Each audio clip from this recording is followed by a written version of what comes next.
What's up, guys? My name is JodyCook5 and welcome back to another match review. This time you're looking at the Chelsea versus Brentford game where Chelsea came out to make it 5 in a row in the Premier League to come out with a 2-1 victory. Before we do get into this review, if you haven't done so already, please hit that like button. Don't forget to hit that subscribe button and don't forget to hit that notification button so you never miss a video.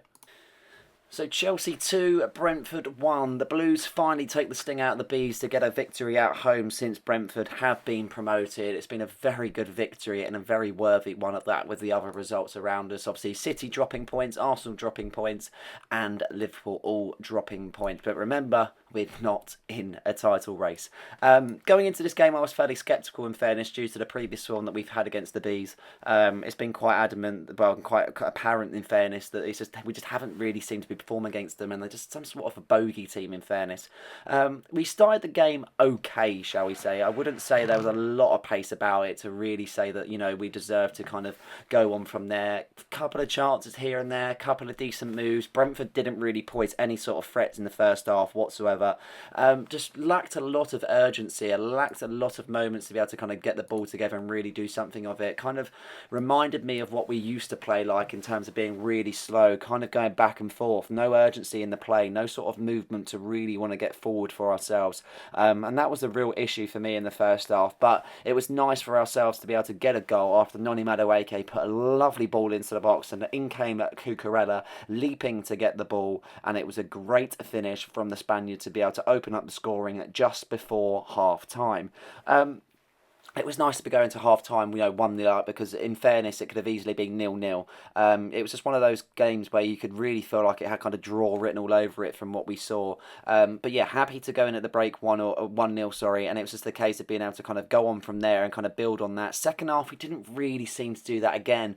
Once again, a couple of half chances here and there. Didn't really seem to be able to put much together in the second half. Few good individual performances in Caicedo, Cucurella, different ones like that, but not really kind of anything special in my opinion to what we should show as a side. And it really showed in the second half. Thomas Frank's side were really pushing, it has to be said, and they had one moment, I'm not too sure who hit it, but there was a player that hit the bar and it looked like it bounced off on from the goal line and out.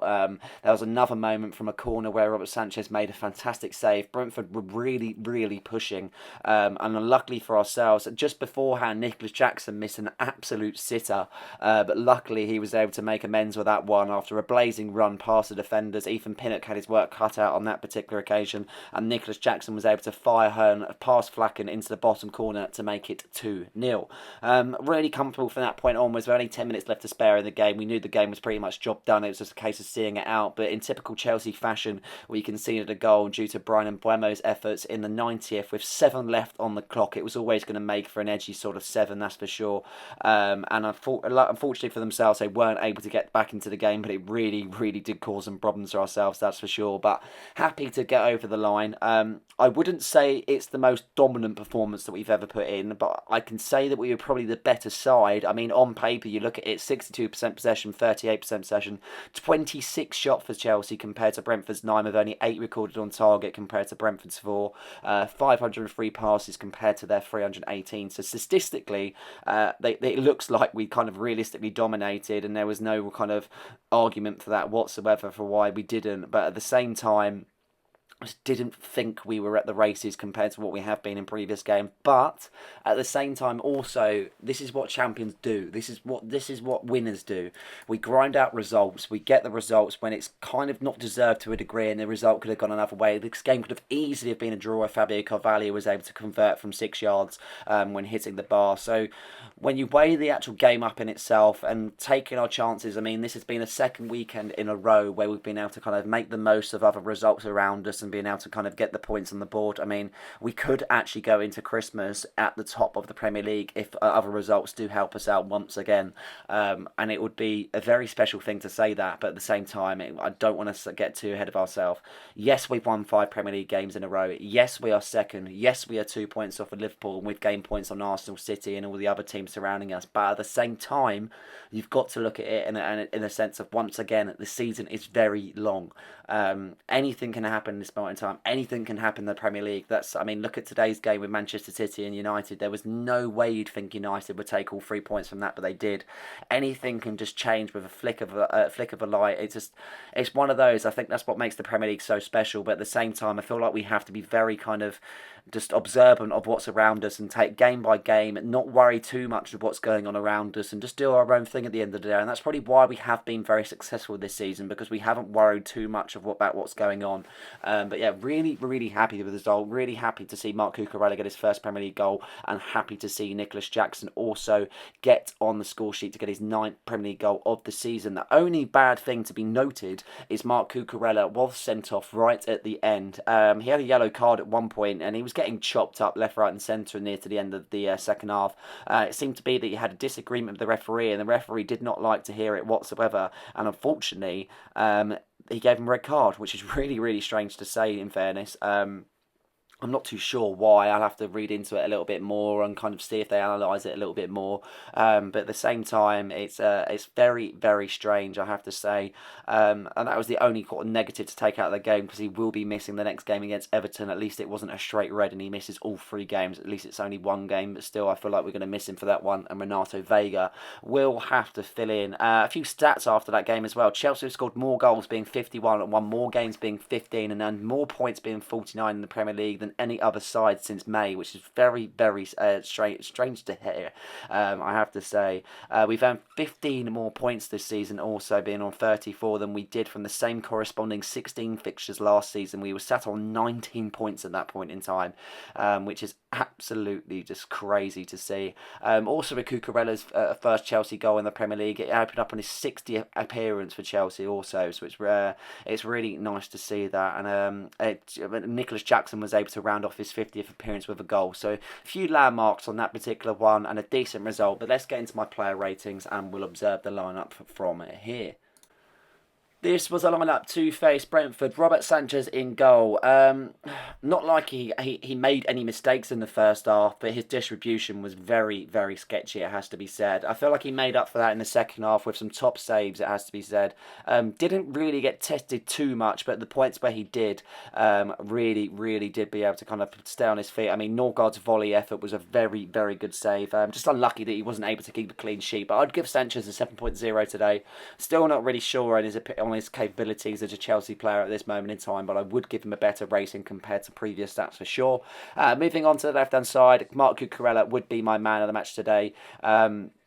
His first Premier League goal since May of 22 for Brighton, but obviously his first for Chelsea. He's overlapping, underlapping, his inverted role, his running, his defending, everything was perfect apart from getting sent off at the end.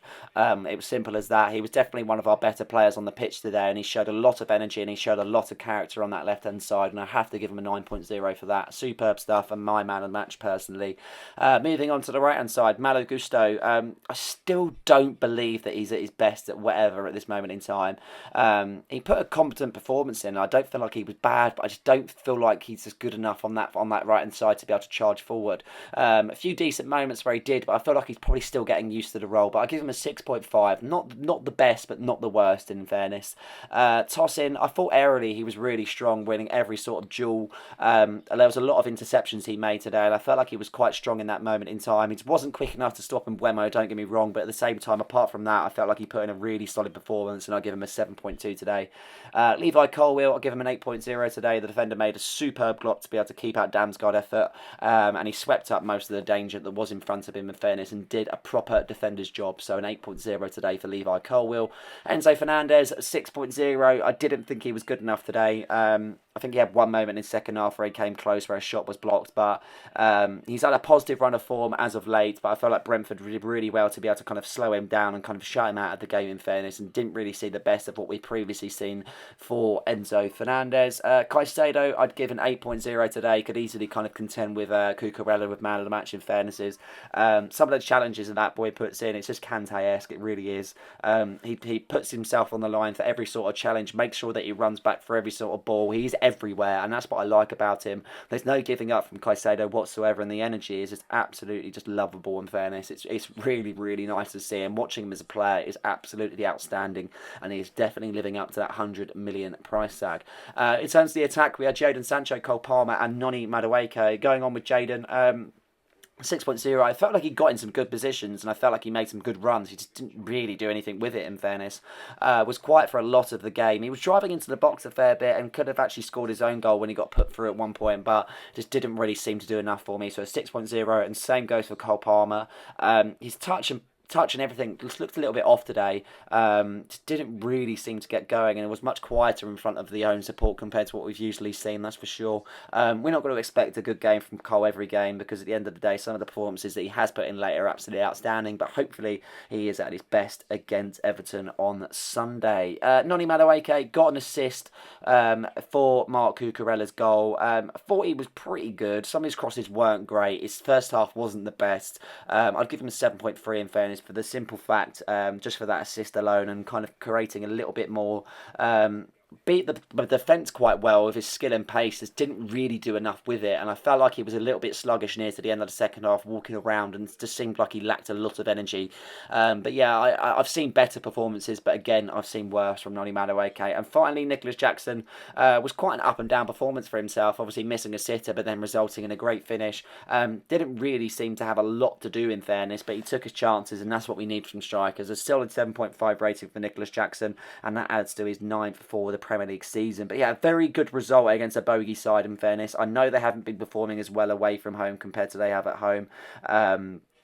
But we've put in a performance to be able to get a result at least, and that's what winners do. Even if you can't put the best of performances in and get the win, if you've been able to do it with kind of a sluggish performance to a degree, then it still means a lot to ourselves. A big 3 points, and now we focus on the game back into the Conference League against Shamrock Rovers, where we'll probably see a vast amount of changes then going into that final game before Christmas against Everton. But yeah, a very, very good time to be a Chelsea fan at this moment in time, that's for sure, and hopefully it will continue. But that is it for this review. I hope you guys have enjoyed this one. Please like and subscribe for more content, and don't forget to hit that notification button so you never miss a video. Cheers.